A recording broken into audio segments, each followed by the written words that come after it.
अशरीरी आत्मा को सर्व सुंदर जानो, शरीर को जड़ मानो, मिथ्या मोह का परित्याग करो। मिथ्या मोह कहाँ आ गया?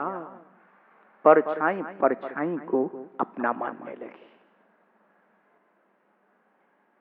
परछाई परछाई को अपना मानने लगी, यहां पर मिथ्या मोह पैदा हो गया।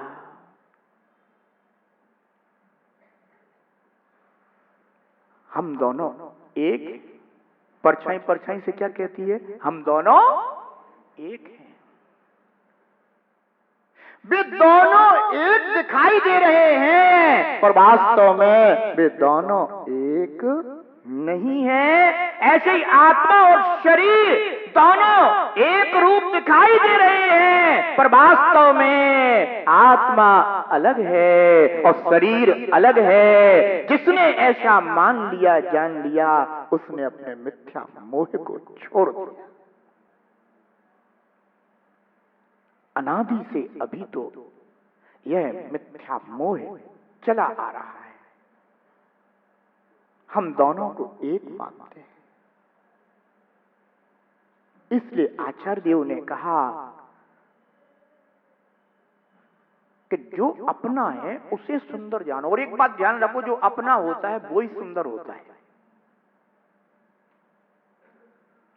जी, और हमेशा ध्यान रखना, जो अपना होता है वही सुंदर होता है।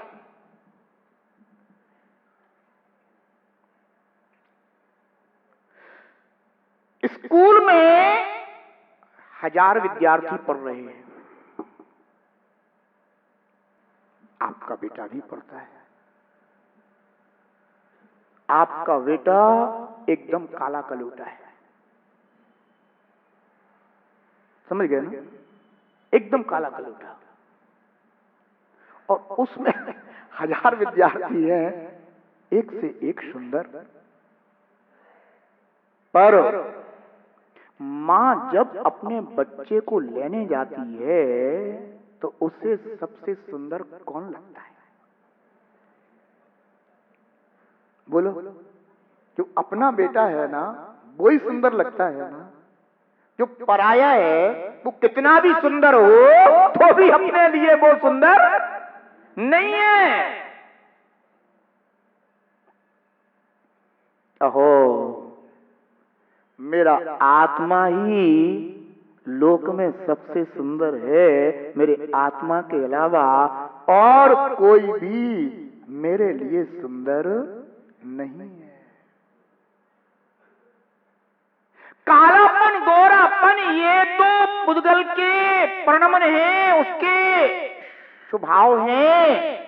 मेरा आत्मा तो एक ही स्वभाव वाला है, जैसा अनंतानंत सिद्ध परमात्माओं का स्वभाव है, बिल्कुल वैसा ही मुझ आत्मा का स्वभाव है। पुद्गल के रंग रूप परिवर्तित हो सकते हैं, पर मुझ आत्मा का स्वरूप कभी परिवर्तित नहीं हो सकता। जैसे अनंतानंद सिद्धों का स्वरूप है, वैसा ही मुझ आत्मा का स्वरूप है, और वैसा ही तुझ आत्मा का स्वरूप है।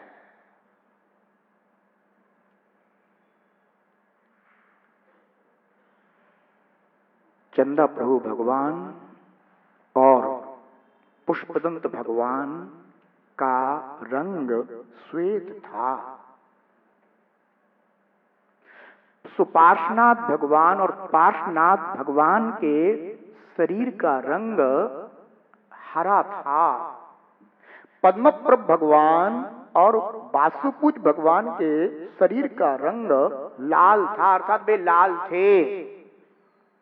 मुनुष्यनाथ भगवान और नेमिनाथ भगवान श्याम वर्ण के थे, और शेष तीर्थंकर तपाए हुए स्वर्ण के समान थे। पर वे सब सिद्ध लोक में, सिद्धालय में अभी भी विराजमान हैं। अब उन सब से पूछना कि तुम सब कैसे नजर आ रहे हो? तो वे कहते हैं कि जैसे हम हैं वैसे ही सब हैं, और जैसे सब हैं वैसे ही हम हैं। इस शरीर के वर्ण हो सकते हैं लाल, पीले, नीले, पर ध्यान रखना आत्मा का अमूर्त स्वभाव है, और वह जैसा सब सिद्धों का है वैसा ही सब संसारी जीवों का है।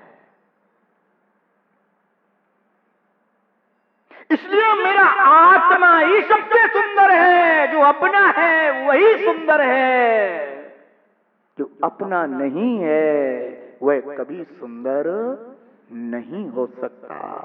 जिसने ऐसा भेद विज्ञान किया है और अशरीरी आत्मा को अपना मानकर उसे ही सर्वत्र सुंदर जाना है, शरीर को जड़ मानकर, पर मानकर जिसने उसको अपना नहीं माना है, और अपना मान्य रूप जो फेविकॉल था वो मिथ्या मोह का था, ऐसे मिथ्या मोह के फेविकॉल को भी जिसने निकाल फेंका है, ध्यान रखना ऐसा जीव शीघ्र ही जन्म मरण को जीतकर परमात्मा स्वरूप को प्राप्त करता है। अशरीरी सुंदर जानो, इस शरीर को जड़ मानो। अशरीरी सुंदर जानो, इस शरीर को जड़ मानो। मिथ्या मोह का त्याग करो, तन को अपना मत मानो। योगींद्र स्वामी हो, योगींद्र स्वामी सुख राह दिखाए रे। जीवन है पानी की बूंद कब मिट जाए रे। जीवन है पानी की बूंद कब मिट जाए रे। हानि अनहोनी हो, हानि अनहोनी कब क्या घट जाए रे। जीवन है पानी की बूंद कब मिट जाए रे। आत्म आत्म को ज्ञाए, आत्म आत्म को ध्याए। आत्म आत्म को ज्ञाए, आत्म आत्म को ध्याए। अहो कौन सा फल है जो ज्ञानी साधक ना पाए। अहो कौन सा फल है जो ज्ञानी साधक ना पाए। केवल ज्ञानी हो, केवल ज्ञानी हो, शाश्वत सुख पाए रे। जीवन है पानी की बूंद अब मिट जाए रे। जीवन है पानी की बूंद कब मिट जाए रे।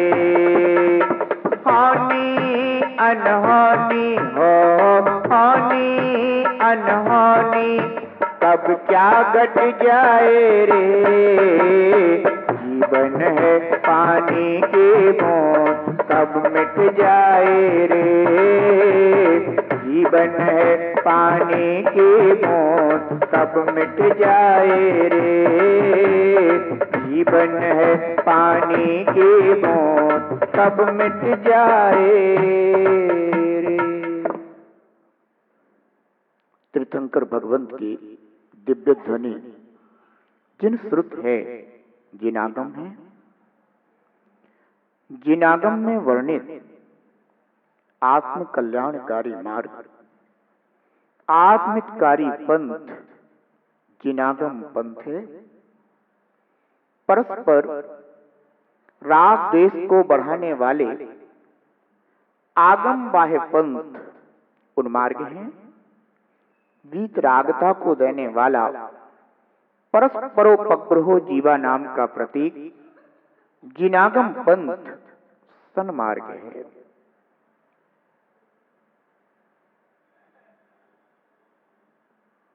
जो साधक आत्मज्ञान से सहित है, निज शुद्ध आत्मज्ञान से सहित है, वह निर्वाण साधक है। जो साधक आत्मज्ञान से रहित है, निस्सुद्धात्म ज्ञान से रहित है, वह पुण्य साधक है। आचार्य भगवान योगिंदु देव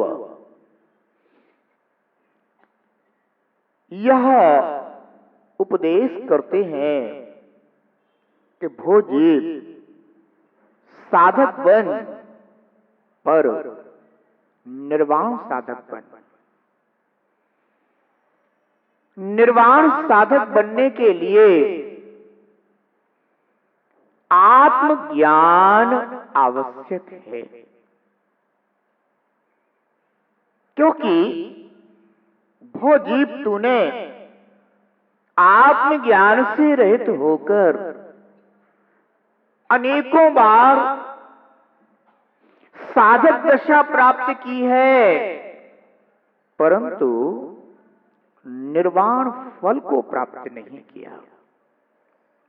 साधक दशा ज्ञानी जीव निर्वाण फल की प्राप्ति के लिए करते हैं। इसलिए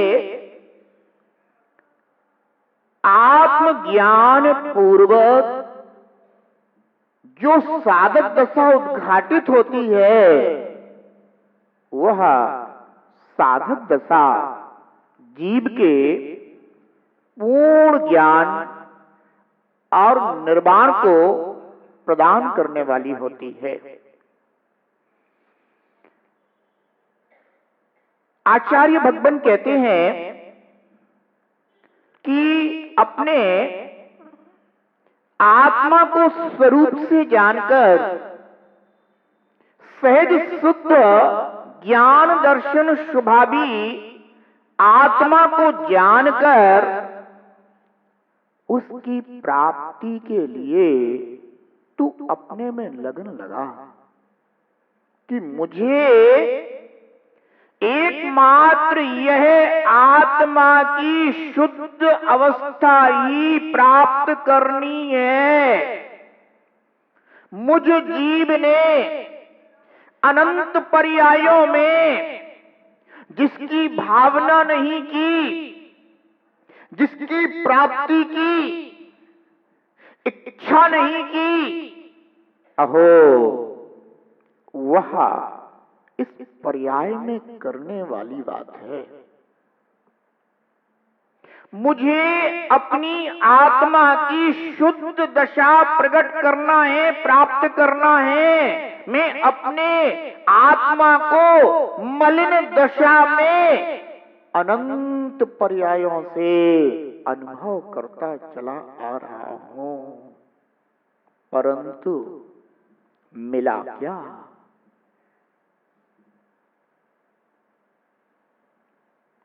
मलिन दशा का अनुभव करते रहने से भो जीव तेरी मलिन दशा ही वृद्धि को प्राप्त होती चली गई।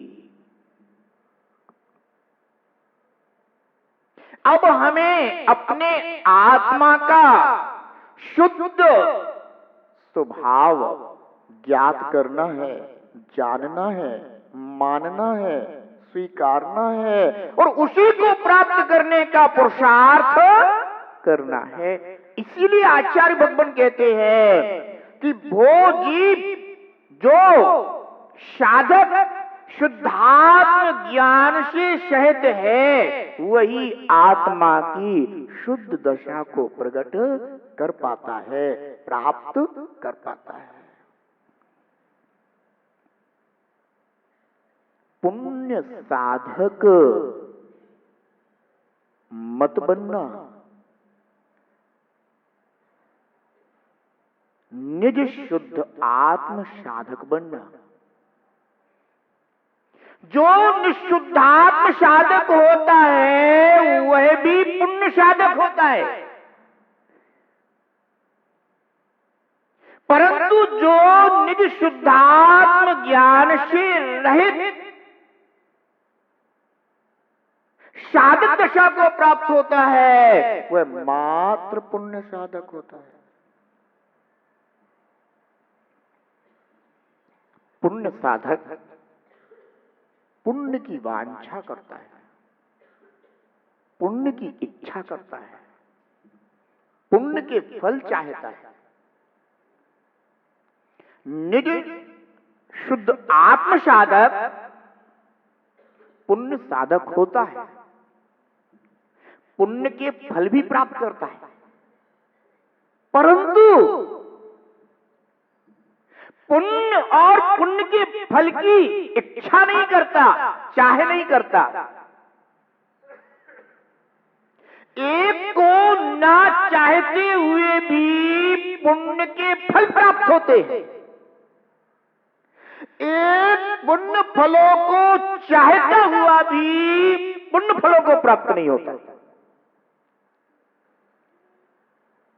ध्यान रखना, जिस जीव ने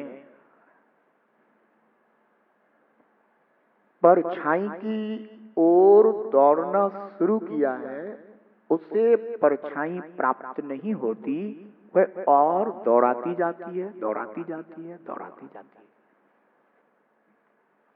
जिस जीव ने परछाई प्राप्त करने की इच्छा छोड़ दी है और अपना मुख मोड़ दिया है, वह अगर आगे बढ़ता है तो वह परछाई उसके साथ साथ चलना शुरू कर देती। जो निज शुद्ध आत्मज्ञान से सहित है, ऐसा साधक पुण्य और पुण्य के फलों की चाह नहीं करता, परंतु साधक को सहज ही पुण्य के फल प्राप्त होते।